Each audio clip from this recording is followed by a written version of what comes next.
With the Atlanta Braves winning the World Series over the Houston Astros, the 2021 MLB season is finally over. It was one of the more memorable seasons in recent years, with plenty of big-time performances from household names and upstart players. You had hitters like Vladdy Jr. almost getting a triple crown, and Salvador Perez with his unlikely power resurgence. You also had pitchers like Corbin Burnes with his fiery emergence to excellence, and Robbie Ray who struck out opponents with ease. But in 2021, there was only one player who showcased both sides. The one guy who put on the most historic display we've seen in quite some time. The two-way superstar phenom, Shohei Ohtani. The young man from Japan did things we haven't seen on a baseball diamond in 100 years.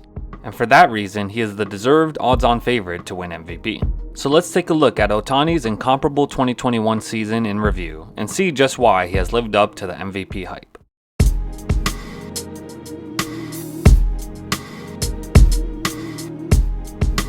Real quick, before we start, make sure to hit that red button to subscribe to my channel if you haven't, and ring the bell to stay notified for future videos. Feel free to give this video a like as it helps out a lot with YouTube's algorithm. And while you're here, check out my other Shohei Ohtani video I made back in June.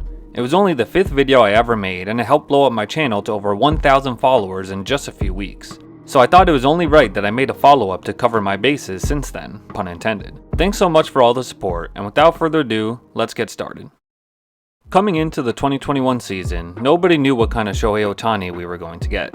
He showed glimpses of brilliance, but struggled to maintain his two-way play over the course of a full season.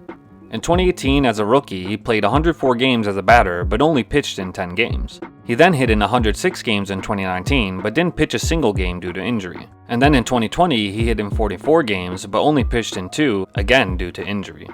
For those keeping score, that's 12 games started in 3 years with an average of 85 games hitting per season. So it was fair to question whether or not his body could hold up, especially if he was trying to hit and pitch simultaneously. Maybe he would have had to choose one or the other, much like his spiritual predecessor Babe Ruth did early in his career. However, Ohtani chose to stay course and planned on hitting every day and pitching every 5th. Even if he could do it though, would he be able to produce at a high level? In his first 3 years as a hitter, he batted at a .269 average with an OPS of .843 and had a total of 47 homers and 147 RBIs in those 3 seasons. Those are good numbers, but they're not quite elite. As a pitcher, his 4.39 ERA, 1.33 WHIP, and 66 strikeouts in 12 starts over 2 years was an interesting enigma.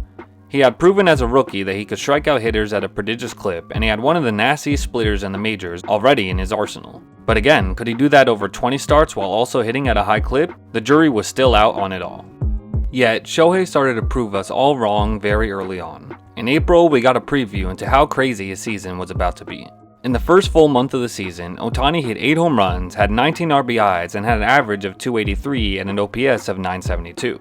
Pretty great stuff, but we already had more of a track record of him as a hitter. So let's see what he was able to do as a pitcher. In his 3 April starts, Ohtani delivered on the bump as well with a 3.29 ERA, 23 Ks, and an opponent's batting average, or OBA, of 130. While he was showcasing his devastating strikeout stuff, his walks were still a problem. With 13 walks and 13.2 innings, it was clear that his control was not in top form. This was shown in his 1.44 WHIP for the month. So in summation, it was a solid start to the season for Shohei. He got out of the gates running at the plate, and on the mound he was imperfect but still dominant in some aspects.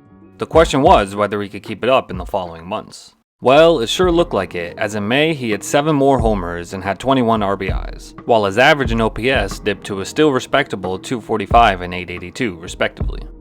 As a pitcher that month, he started to find his groove. Ohtani had a 2.38 ERA in 4 starts with 27 Ks and only 13 walks in 22 2/3 innings. He was sporting a fastball that was regularly in the high 90s, a sharp slider in the mid 80s, and a disgusting splitter in the low 80s. Simply unhittable stuff. Come June though, the Shohei Power Show started to come out in full force. He had his best hitting month then with a .309 average and an otherworldly OPS of 1.31. He swatted 13 homers and had 23 RBIs and only 81 at-bats. That's 1 home run every 6 at-bats. It was at this moment of the season when I started to make that original Ohtani video, because I started to realize just how ridiculous and unforgettable things were getting. And while his pitching slipped a bit to the tune of a 4.94 ERA and .247 OBA, he was still striking out batters with ease. His 33 Ks and 23 2/3 innings were a high mark on the season for a single month. So even though he wasn't at his apex pitching wise, he was still surgical with his strikeouts. Add to that his monster hitting month, and for the first time since Babe Ruth, you had a pitcher leading the league in home runs, doing things we haven't seen in quite a long time. By the All-Star break, Ohtani was having a crazy season. At the plate, he was hitting .279 with a 1.06 OPS and led the league with 33 homers, 4 triples, and a .698 slugging percentage. On the mound, he was just as good with a 3.49 ERA, 1.2 WHIP, and 3.57 FIP over 13 starts. His two-way play was good enough to get him voted in as both a pitcher and a hitter, and he batted leadoff along with being the AL's starting pitcher. Oh yeah, and he also participated in the Home Run Derby. It's safe to say that Shohei ruled All-Star Weekend. As historic as his first 3 months were, people were still skeptical that he could hold on to those numbers over the remaining 2.5 months. But Shohei kept on chugging along and proving people wrong. In July, he batted .282 with an OPS of 1.06, adding 9 more homers and 19 RBIs. As a pitcher, he had his best monthly ERA going 1.35 over 20 innings with an OBA of 181 and only 1 walk to 17 strikeouts. It was by far the sharpest and most in control he looked on the mound all season long. In the last 2 months though, he finally began to look human and slowed down a bit at the dish, hitting only 9 more home runs and getting only 18 more RBIs. His 189 average and 850 OPS were a regression to the mean for Shohei. But even in those down months, he was still doing remarkable things such as stealing 7 bases in August. And in his final 8 starts, he still managed to sport a 3.39 ERA and a 230 OBA, with 50 strikeouts to 8 walks and 50 1/3 innings. So in review, in 639 plate appearances, Ohtani batted .257 with an on-base percentage of .372 and a slugging percentage of .592, good for an OPS of .965. He also launched 46 homers, good for 3rd in the league, 100 RBIs, good for 18th in the league, and had 26 steals, good for 8th. He was tied for the league lead in triples with 8, finished tops in baseball in barrel rate, and was 2nd in the league behind Marcus Semien in extra base hits. Also, his 1.55 OPS with runners in scoring position was tops in the MLB and proved just how clutch of a hitter he really was. Furthermore, Shohei hit 25 of his 46 home runs with an exit velo of 110 plus miles per hour, which led the league, and 20 of his 46 long balls went at least 425 feet, which also led the league.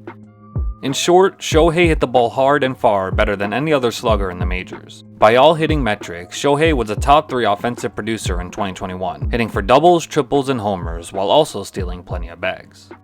As a pitcher, in 23 starts, he had a 3.18 ERA with 156 strikeouts in 130 1/3 innings, a stellar WHIP of 1.09, and an ERA plus of 141. He was in the top 10 in OBA and hit just as many home runs as he allowed runs on the year. Crazy. Also, his opponent's OPS was only .638, which was 7th best in the AL, so even when he gave up hits, it was more than likely soft contact. And his best pitch, the devastating splitter, yielded a putrid 87 average to hitters. When he needed outs the most, he went to his bread and butter, and it never seemed to fail him. With those splendid pitching numbers, topped with his insane hitting stats, it isn't a stretch to say that Shohei was an elite player both as a hitter and a pitcher. And that fact alone should be enough to win him the MVP. Combine the two sides though, and you have one man with unparalleled value to his team. Ohtani's astronomical level of value can be seen in one specific stat. His WAR of 9 was tops in the majors. 4.9 of the WAR came as a hitter, good for 20th in the league, and 4.1 came as a pitcher, good for 21st. But to me it's crazy that the guy that played no more than 8 innings in the field, primarily playing as a DH, could accumulate that high of a WAR. The fact that he didn't need that important part of the WAR equation to lead the league is insane and proves just how valuable his two-way play truly is. Shohei's 9 WAR also accounted for 40% of the team's total WAR, which was the 2nd highest percentage in the league. That's the definition of valuable. While all these raw stats are amazing, it's a historical context that makes Ohtani's season even more special. In 2021, Shohei was the first player in MLB history to hit 30 plus homers and get 30 plus punch-outs in a season. He also became one of 5 players in baseball history to get 45 plus homers, 100 plus RBIs, and 25 plus stolen bases in a season. And he even joined Hall of Famers Babe Ruth, Lou Gehrig, Joe DiMaggio, Jim Rice, and Jimmy Fox as the only players to record 45 plus homers and 8 or more triples in a season. So even just looking at his hitting stats is historic. Also, not bad company to keep, Mr. Ohtani. Most importantly, Shohei quieted the doubters and proved that he could play both sides of the field over a majority of the 162-game season. His 130 and a third innings pitched and 639 plate appearances logged him at 1,172 combined plate appearances and batters faced. In the modern era, when players routinely get days off and pitchers aren't allowed to go the full 9, that number is simply unfathomable. Ohtani's season was so rare in fact that he was awarded the Commissioner's Historic Achievement Award, something that's only been given out 16 times since 1998 and not since 2014. This award is given out to players who achieve something of historical significance to the game, and it's just another instance demonstrating how special his 2021 campaign was, even in the eyes of the MLB itself. Honestly, it was an absolute pleasure to watch Shohei do his thing for a full season this year. I'm so glad that he got over the injury hump that plagued him in his first 3 seasons. It felt like I was watching history while it was happening, and it made for must-watch viewing. Every time Ohtani would start a game, strike out the side, and then hit bombs, my jaw would drop. It was clear early on that this season was something that we shouldn't take for granted.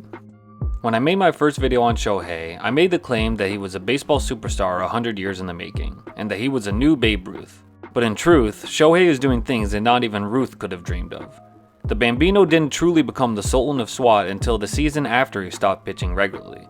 Ohtani, meanwhile, became a prolific long baller while simultaneously pitching at an elite level, and he did it in a much harder modern game. So once again, we should start truly appreciating Shohei and his historical two-way play, because the MLB, his peers, and fans across the globe have already done so. And when Ohtani wins the MVP award on November 18th, now we'll know exactly why.